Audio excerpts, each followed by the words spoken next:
नमस्कार दोस्तों, आपका स्वागत है हमारे इस वास्तु सागर चैनल में। दोस्तों, वीडियो को शुरू करने से पहले कमेंट बॉक्स में श्री नारायण लिखकर परमात्मा को आभार व्यक्त करें। गरुड़ पुराण के अनुसार ईश्वर की प्रेरणा से शरीर धारण करने के लिए जीव पुरुष के वीर्य के माध्यम से स्त्री के गर्भ में प्रवेश करता है।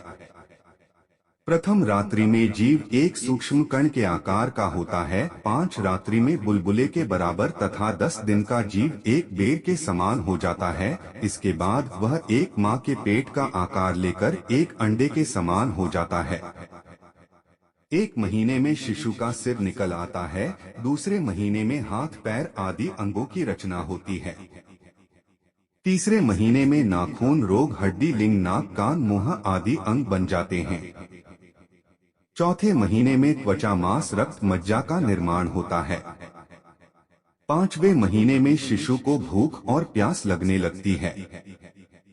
6ठे महीने में शिशु गर्भ की झिल्ली से ढका हुआ माता के गर्भ में घूमने लगता है।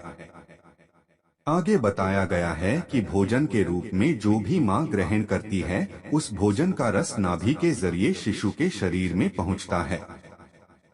माता जो भी कड़वा तीखा रूखा कसैला आदि भोजन करती है, उसके स्पर्श होने से शिशु के कोमल अंगों को बहुत कष्ट होता है।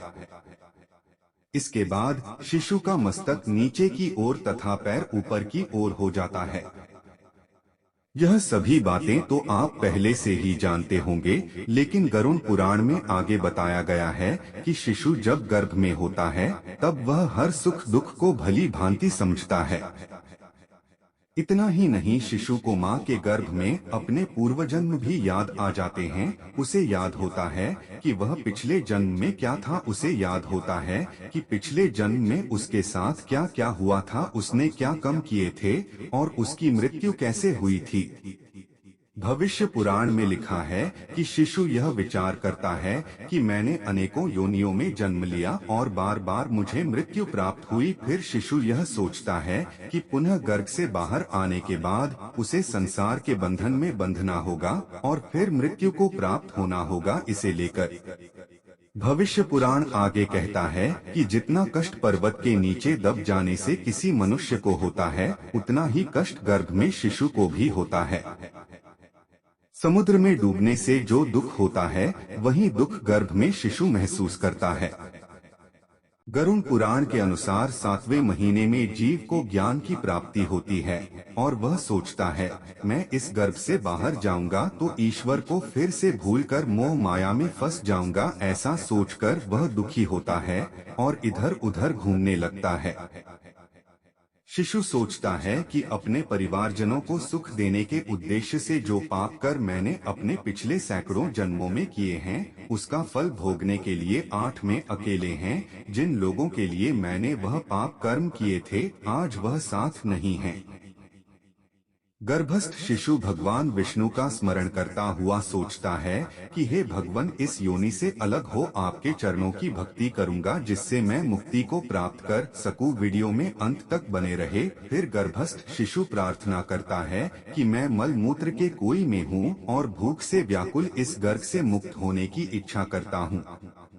माता के गर्भ में पल रहा शिशु भगवान से बार बार कहता है कि मैं यहाँ पर बहुत कष्ट में हूँ, फिर भी यहाँ से निकलकर संसार में आने की इच्छा नहीं करता, क्योंकि बाहर जाने से पाप कर्म करने पड़ते हैं, जिससे नरक आदि प्राप्त होते हैं। इस कारण मैं बहुत दुखी हूँ। इस प्रकार 9 महीने तक माता के गर्भ में रहने के बाद जीव को प्रसूति वायु प्रसव के लिए नीचे धकेल दी है। नीचे सरकार के प्रसूति मार्ग से शिशु अत्यंत कठिनाई से बाहर आता है। उस समय वह सांस नहीं ले पाता। जब गर्भ से बाहर आता है, उसी समय वैष्णवी माया के प्रभाव से उसकी सारी स्मृतियां नष्ट हो जाती हैं। भविष्य पुराण के अनुसार जीव को सभी दुखों से कई गुना दुख तब होता है जब शिशु जन्म लेता है, क्योंकि जन्म लेते ही शिशु को बाहर की हवा जब छूती है, तब वह अपने पूर्वजन्म को भूल जाता है। वह अपने अस्तित्व और ईश्वर को भी याद नहीं रख पाता। यही वजह है कि गर्भ से बाहर आते ही शिशु जोर जोर से रोने लगता है। वह समझ नहीं पाता कि वह कहाँ था और अब कहाँ है। भविष्य पुराण यह भी बताता है कि गर्भ के अंदर और गर्भ से बाहर आते समय शिशु को जो पीड़ा होती है, उसके सामने सांसारिक पीड़ा कुछ भी नहीं है। गरुड़ पुराण में स्पष्ट लिखा है कि गर्भ में जी की जैसी बुद्धि होती है, यदि यह बुद्धि स्थिर हो जाए तो कौन व्यक्ति सांसारिक बंधनों से मुक्त नहीं हो सकता। काम को भोगने के लिए जब जीव गर्भ से बाहर आता है, उसी समय वैष्णवी माया उसको मोहित कर देती है। दोस्तों, आपको हमारी वीडियो कैसी लगी कमेंट बॉक्स में जरूर बताएं।